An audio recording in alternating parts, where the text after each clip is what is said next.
Bonjour, bonjour. Est-ce que vous avez déjà lu un livre de Jim M. Howell? Non?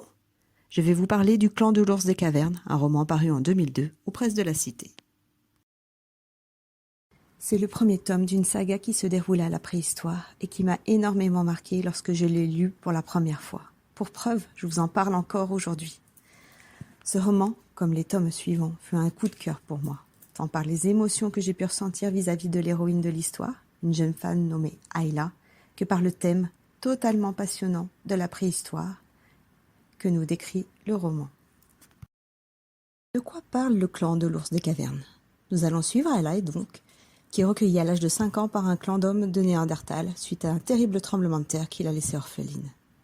Mais Ayla est si différente physiquement de ces hommes, de leur comportement, qu'elle va dérouter toute sa nouvelle famille. Ayla est mise très vite à l'écart.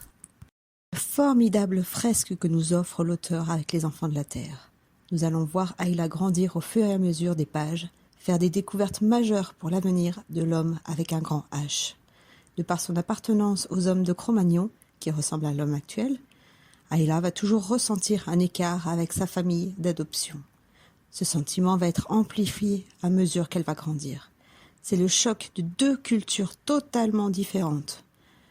Jim M. Howell nous donne un récit rempli d'émotions, de rebondissements, de nombreuses descriptions qui nous plongent au cœur même de la préhistoire.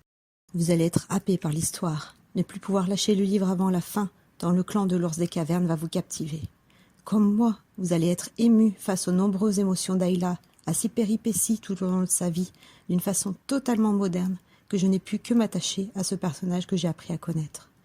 J'ai appris plein de choses sur les hommes préhistoriques, leur mode de vie par exemple, les plantes médicinales et leur utilisation pratique, les outils du quotidien.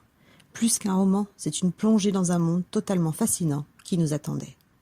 Et comme moi, vous allez avoir envie de lire la suite, tout de suite. C'était un coup de cœur des filles du premier.